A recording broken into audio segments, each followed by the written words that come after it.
Well, tell me all about this big tour that you are going on before, I should say, the song Once Before I Go. Tell us all about this. Okay, so we're going. This is our last time in Jacksonville. We're calling it a farewell tour, which I don't like, but it could sound so sad. But but that's the truth. We're going around the country and saying goodbye to some of these cities that I've played in before. And listen to this. Oh, here's my cheat sheet here. The last time we played in Jacksonville was 7 years ago. Okay, 7 years ago. But the first time we played in Jacksonville was 44 years ago. Wow. Wow, so I know Jacksonville. So yeah, so we've got a wonderful band and a wonderful crew. I love them like my family. And as far as the show goes, well, I'm one of the lucky guys who has a lot of songs that everybody seems to know, and I can actually fill up a whole evening of songs where people are familiar with these songs and they sing along and they dance along, and it's a great evening. And as far as the single, I can't believe at this age, I'm 100 years old already, and I'm releasing a single. Can you believe this? Anyway, it's a beautiful record. It was written by my friend Peter Allen, who we lost years ago, and he showed it to me, and I loved it. Once Before I Go. Anyway, out of the blue, I get this phone call from Clive Davis, my friend Clive. He says, "Have you ever heard of this song called Once Before I Go?" And I said, "Yeah, I've known it for years." He said, "You should record this song." So I did. And it's a beautiful record. It was produced by Babyface Edmonds, who I was on the road, but he gave us a beautiful sounding record. And it's Once Before I Go, and it'll be on Spotify and Amazon and all those places that we can hear songs. And well, we'll cross our fingers and see if everybody feels the way I do about this song. Once before I go, I want you to know that I would do it all again. Well, Barry, I was able to listen to this song before we just started doing this interview, and there's something about music that connects and it helps you get through what's going on. Sometimes the world is in a divided place right now. Tell me how you feel when you are inside of the booth still to this day when it comes to making music.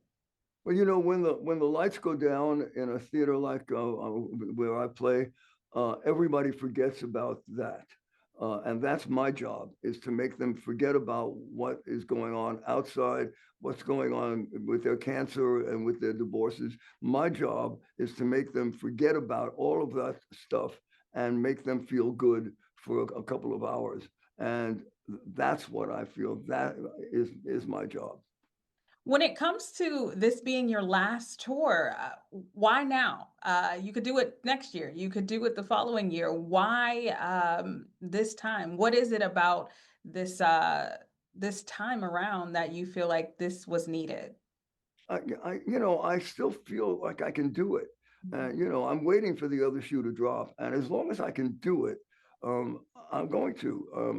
I love my band, I love my crew, I love doing it. I really do. And if you had asked me that years ago, I would say I don't love it. I do now, and so I figure, well, I'll just keep going until I drop. What makes your tour unique? Uh, you talked about taking people out of the element, but what is it that you want people to walk away with when they start to listen to your music all over again? Because it all of these songs take you back to a very moment, whether that's at a wedding or whether that's going through the worst time of your life. It takes you somewhere. What do you hope that this final tour has your fans walking away with? I want them to walk away feeling better when they leave than when they came in. That's my goal.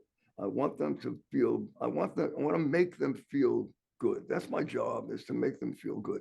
And hopefully that's what's been happening. All right. Well, my last question to you, Mr. Manilow, thank you so much again for joining us. What is the message that you want Jacksonville to know and why they should come out to this one last tour? I've had some really nice friends that live in Jacksonville. And so when you mention the name Jacksonville, I think of great people. And that's what I think of when you mention Jacksonville. I've had wonderful times with these friends. I can't say that about a lot of cities, but I do about Jacksonville. I guess I wanted one more question if I can. Is there anyone that you still haven't gotten a chance to work with yet, I should say? Oh, well, I haven't done very many duets. My audiences don't want anybody but me. Like, that doesn't. It sounds like a I love it. ego trip. It sounds like an ego trip, but it's really I've tried, and they're very happy with me and them. Me making music for them, and so it's never been even a question for me to listen. I would love to do a duet with Lady Gaga. She is probably the most talented human being that we have right now. And who knows, but as of now, I have to go with what the audience is telling me they want. And are very happy with me singing to them. Well, if you need me as a background singer, just let me know anytime. I'll be there. Okay, I'll call you tomorrow. Okay. Thank you so much. And I hope you enjoy the rest of your tour. And we can't wait to see you here in Jacksonville. Thanks, Jasmine. Bye bye.